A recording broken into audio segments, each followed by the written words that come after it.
All right. So as you guys, are kind of getting squared away with stuff, I'm just going to catch us back up. We were looking at the inverse derivatives last week. Now, specifically, I'm going to write a rule here that you guys have. If I know that f and g are inverses of each other, we wrote that out how? G prime of x, so the derivative of, or the inverse's derivative, is 1 over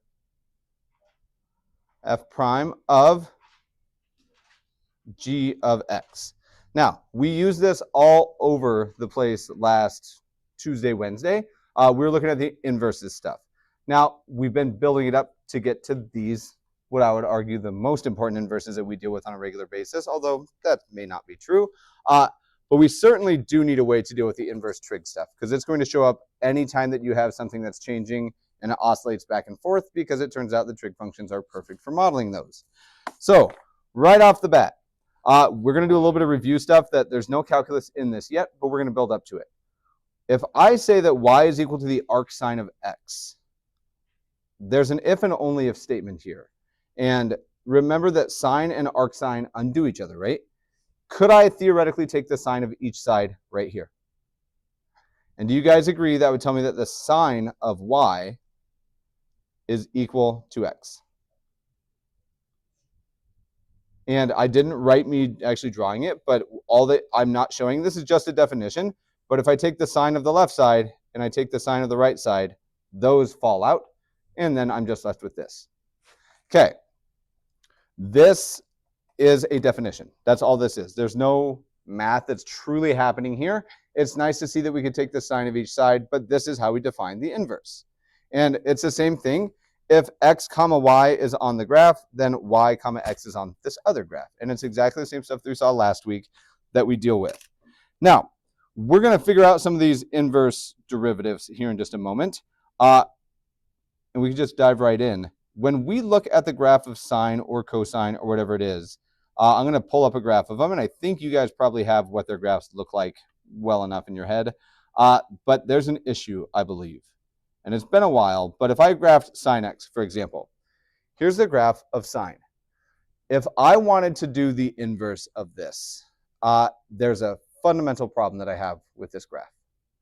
If we want the inverse to exist and to be a function, we have to restrict some little part of this. Does anybody recall what that has to look like? Okay. So there's all sorts of stuff here, and there's like 3 years of background knowledge I'm just trying to gloss over really quickly. If I were to just completely graph, and we'll just do the arc sine of x real quick, arc sine of x, it only graphs this little part. Because if it kept going and it was waving just the same, would it pass the vertical line test anymore? So there's 2 different ways that we approached this in our previous classes. If I were to run a horizontal line through here, so we'll just do y equals a, and we'll just do b, so it lets me make a slider. It's not going to let me. We'll do 2. Just kidding. We'll do 0.5. Goodness gracious. Does that line touch the function more than once? Okay, and that breaks it. We have the horizontal line test. If you guys recall, the inverse exists if something passes the horizontal line test, which is just turning instead of the vertical line test for a function. Now, if I wanted to restrict this graph, the red one, somewhere, where could I restrict the x values to make it so that that thing was 1 to 1? I'm going to see if it'll go triggy for me. It won't do it without me doing it. That's a huge pain.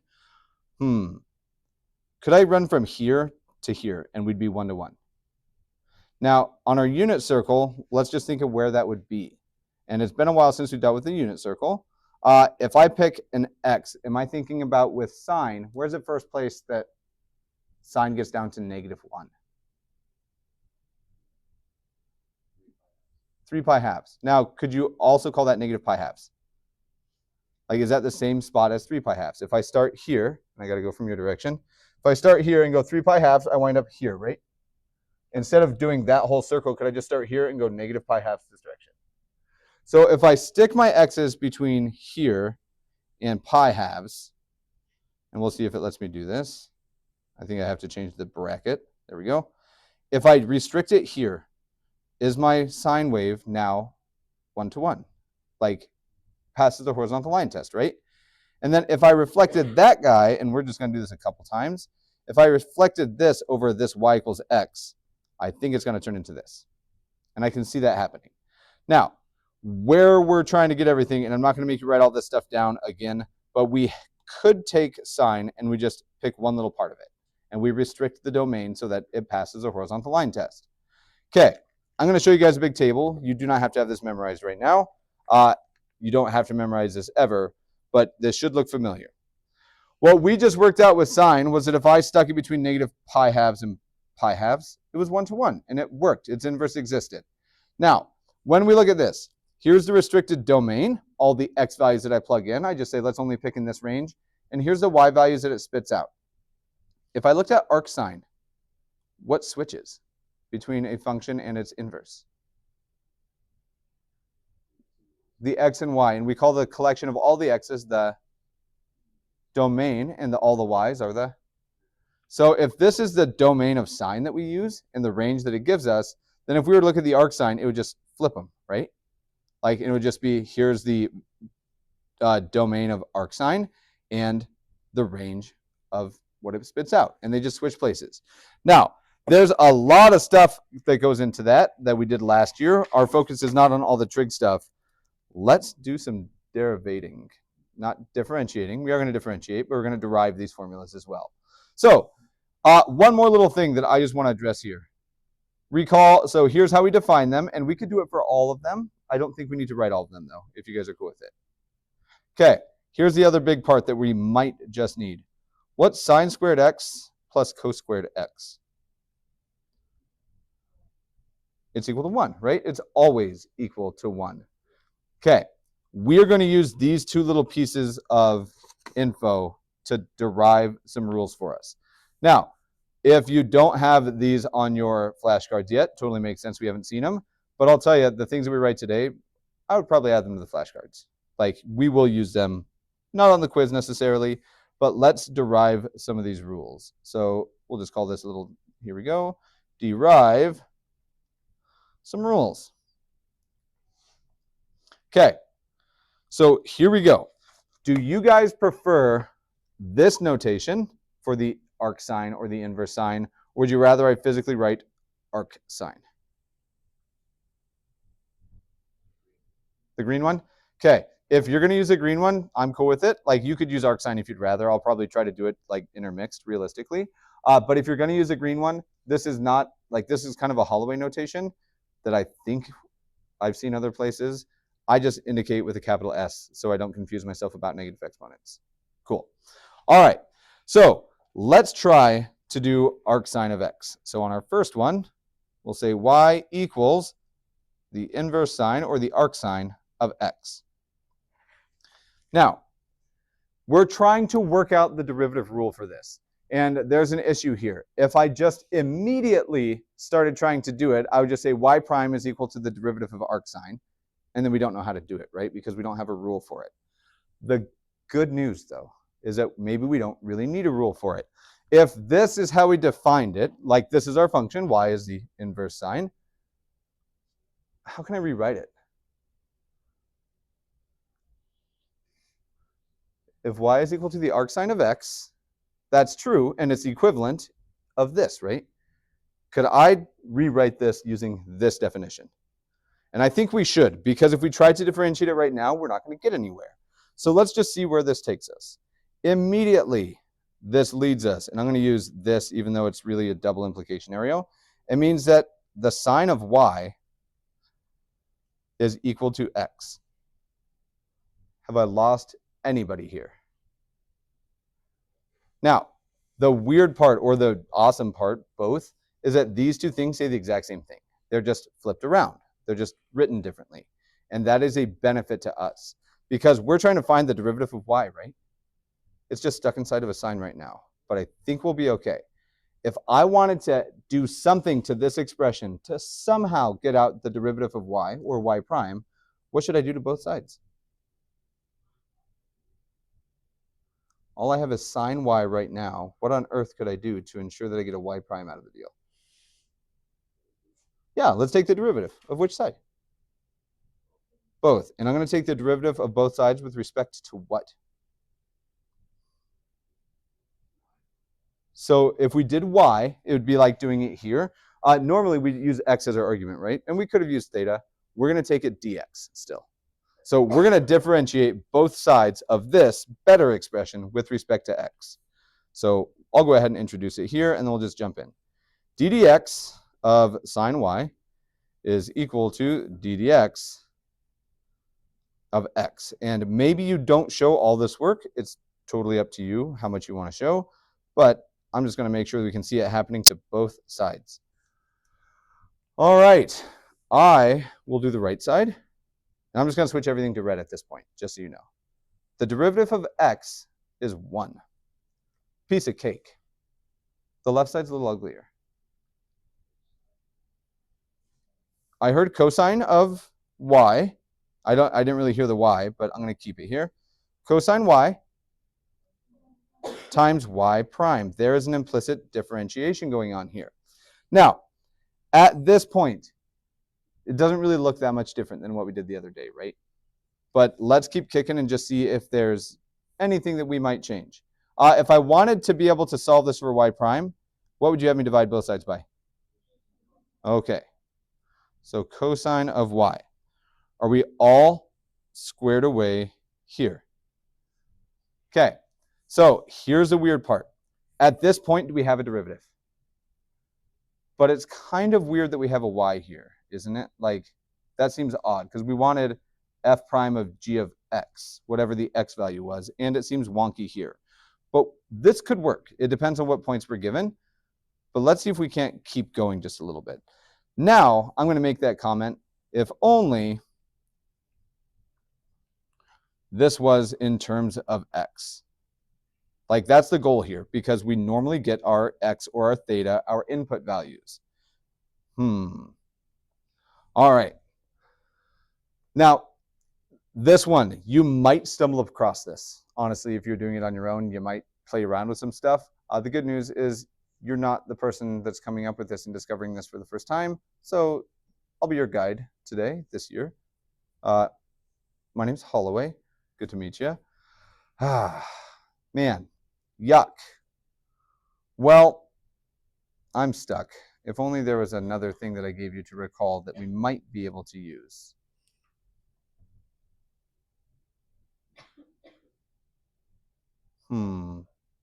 Say that again. So arc sine is certainly there. Gosh, I'm gonna have you guys help me with this one little part here real quick. If I wanted to, and it seems completely arbitrary right now, which again, you're not discovering it, which is pretty cool. If I wanted to write this, sine squared y plus cos squared y, can you tell me what that equals? It's a 1. Why on earth do you think I would write this? The numerator, what do you mean? Oh, there's a cosine y right here. Could we solve this for cosine y? Like, I think so. And if you're not following that, check it out. Cos squared y is equal to 1 minus sine squared y. Are we still on board with that? Okay. And if we went a step further, cosine y then, how would I undo cos squared? The square root. And we'll check something here. 1 minus sine squared y. Everybody's still on board at this point in time. Well, man, I'm going to write this one more little step along the way. And you guys are maybe not going to see the reason for doing this yet. This is traditional and normal way we write it. Does this say the same as doing this, the sine of y squared? Now, here's the big connection part. With what's on the board, there's a huge significant reason that I've done this, and it might not be immediately clear, and that's okay that it's not immediately clear. This felt like a strange thing to do in class. Like, we don't normally do that. On the board, there's a reason that I've elected to write sine squared like that. I want you to chat with your neighbors and see if there's any substitution that might be beneficial for us and why I wrote sine squared like this. I'm going to give you guys a second. It's on the screen right now. I can tell what I'm going to substitute in, but it's up to you guys. I'm going to give you a second to find it and just see if we can rewrite this a different way. Once we recognize that that is up there up top, where we have x equals sine y, and it's just not on the screen anymore, that's the very second thing that we wrote. Immediately, I'm going to replace this sine y with a what then? And here we go, big star around here. It turns out then that if I wanted to take this derivative, y prime can be written instead of 1 over cosine of y, I think it's 1 over the square root of 1 minus, what am I writing instead of sine y? X, and it still gets squared. And all of a sudden, we have this lovely, varying alternative way of writing it. Okay, for this, there is a lot of work that goes into this. I'm going to have you guys replicate this here in just a second, but we're going to make sure that we can generalize this expression.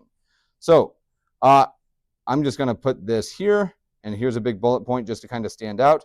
If we want to take the derivative with respect to x of the arc sine, I'll write it with the capital, I suppose, the arc sine of x. It's pretty ugly the way that this works out, but it's simply going to be 1 over the square root of 1 minus x squared. Now, as we're trying to evaluate these, there's some little things that we have to, some caveats that we'll include. For this, I'm going to go back to this table, or back to Desmos for just a second. On this, the red one is sine.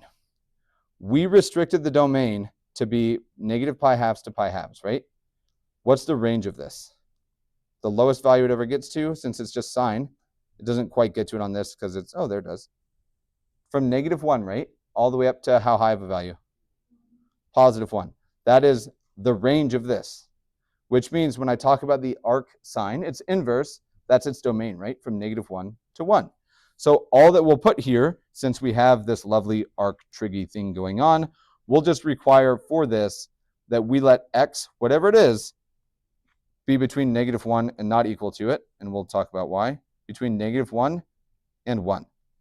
This is where we had to restrict, or the range that spit out of our restricted sign, and it's really gross wording, but as long as the x that we're plugging in is between these, we're golden. Okay, I want you guys to try one as well. Now, going through this will make sense. We'll get practice with these things. If you need or want to take a moment right now to add this to your flashcards, I have no issue with that, if everybody has them. Anybody not have their flashcards today? Okay. Okay, you can grab your phone and add this one if you need to. Okay, cool. So here it is. Arctangent is the second one that I want you to try. I'm going to give us like 3 to 5 minutes. Chat it out. I want to hear you guys discussing, helping each other. We'll meet back up momentarily. If you guys started doing B, I assume you probably got to this part. Okay, and if you're here and all of a sudden you're looking at like, oh, I'm not sure what to do, it might not feel like it, but there's more Pythagorean theorem out there than just this. This is the only one that I ever remember off the top of my head, and it's the only one you need to remember off the top of your head. There's a way somehow with this one Pythagorean theorem to get everything else that we need. Secant squared is what? It's 1 over cosine. If I wanted to divide each of these by cos squared, could I? Like I've just divided the whole left side and the right side. Like I'm allowed to do this. I'm just dividing. What's sine squared y over cosine squared y? Tangent, because that's sine over cosine. So tangent squared y plus, what's cos squared y over cos squared y? 1 equals secant squared y. Now, by doing this, we're in a very similar situation here as we were a moment ago, I think. What now? Well, you say solve for x. What do you mean by that?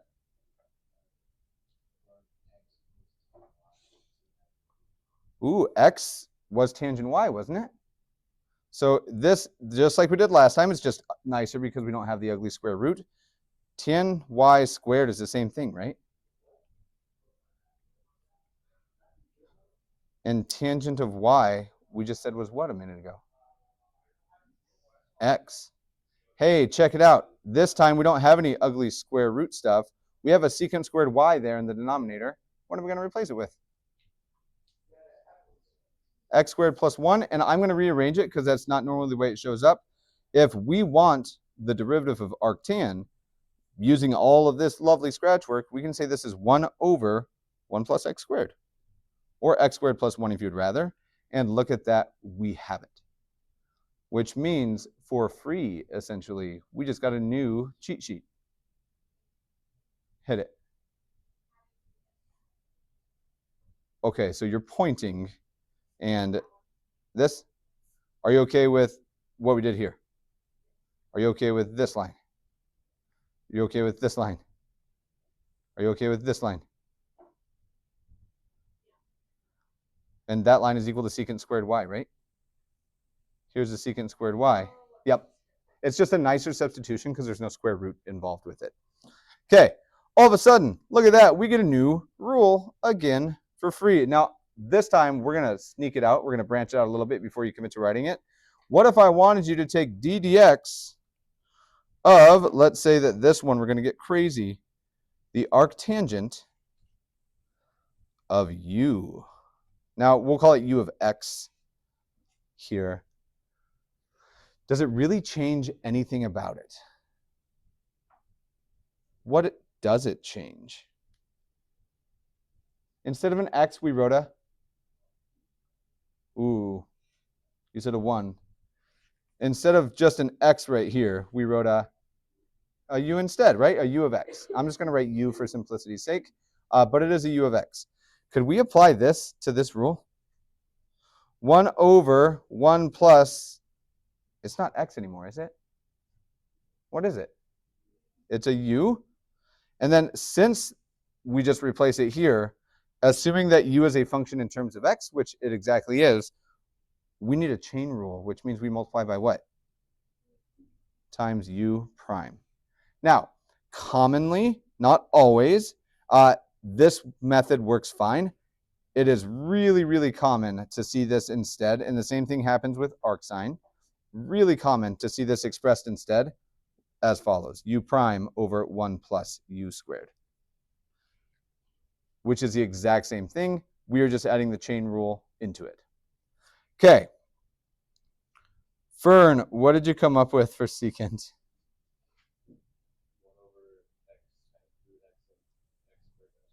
Love it. Okay. For this, do we want another derivation, or do you want a moment just to get our lovely rules? We've done sine. We've done tangent. There's only one more of the three that's not a cofunction. Secant. Do you want to do the same thing with secant? Should we do that, or do you just want the rule?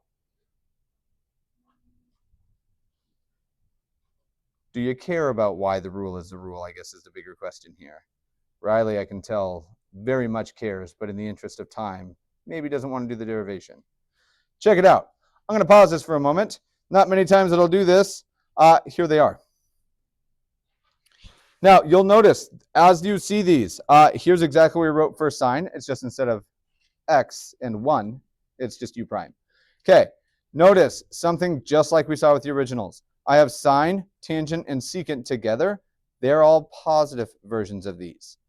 When we introduce the co-function part of these, our negatives show back up. I'm going to pause it here for video's sake. We have all of those lovely rules at our disposal now. And there's only a couple more little tiny rules that we'll get in our next section. Here's what I want us to do. If you have all 6 in front of you or a textbook in front of you, we are going to find y prime. That's it. And on A, we're going to begin with the lovely function. Ooh, I'm going to throw you guys a curveball. Am I? Yep. The sine of y equals 1 over x. Now the curveball, I'm going to make sure that we hit it squarely to begin with. That looks wonky. The way it's written right now, implicit or explicit differentiation? implicit, right? We'd have to do the sine of y, y prime, or cos y, y prime would be kind of ugly and stuff. Could we possibly change this? If I wanted to get y out of the argument, how could I possibly change it? What undoes a sine? Hey, I'll take the arc sine of both sides, which means this was really and truly y is equal to the arc sine of 1 over x. As soon as we have that recognition, we're good to just kick right through it. Help me out here. Is this a u or no u? Is there a chain rule involved? Is my argument a function in terms of x? So there is a chain rule involved. There's going to have to be. This is u. And if you need to make that little note, feel free. U, in this case, equals, I could write 1 over x. Is there a better way? I'm okay with 1 over x. But if you don't want a quotient rule, x to the negative 1. Now, since we're going to use it, u prime does show up, right? What's u prime then?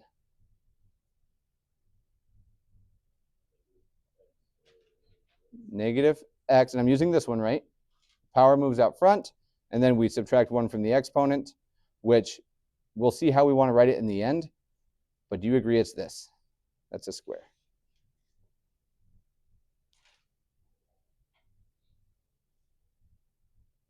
Everybody agree with getting to that derivative? All right, so now we should just be able to kick through this.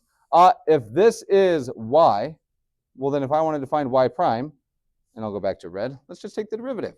And that sounds so gross and ugly until you look down at your sheets and realize that there's a rule for this.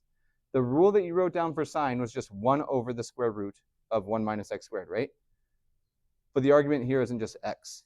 So what would change about it if we have a chain all of a sudden?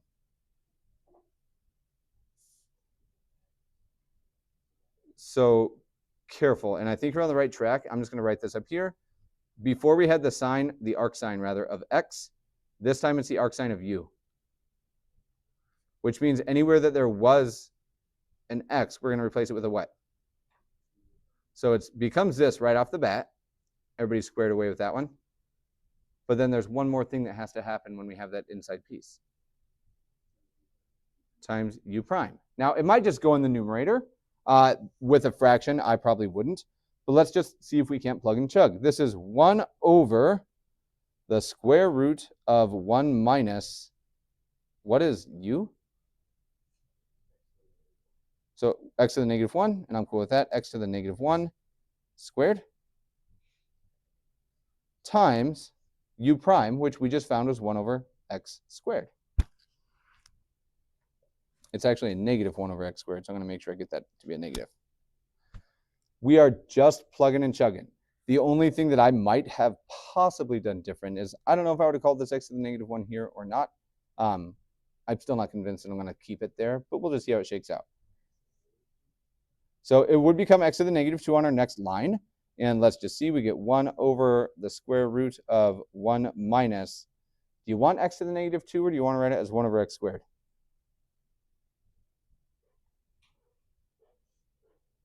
All right, I'm going to go ahead and call it 1 over x squared, if there's no strong thoughts here. Times negative 1 over x squared. Your job tonight is going to be to do a little bit of algebra. I think we have a derivative here in front of us, but I also kind of think it's ugly. Do you agree? Yeah. Good. I want us to clean this up a little bit tonight. Your only job for this evening is to simplify. Clean this up. See what shakes out. Square root of a fraction kind of looks ugly to me, but I bet it can be nice in the end. We'll see you cool cats tomorrow.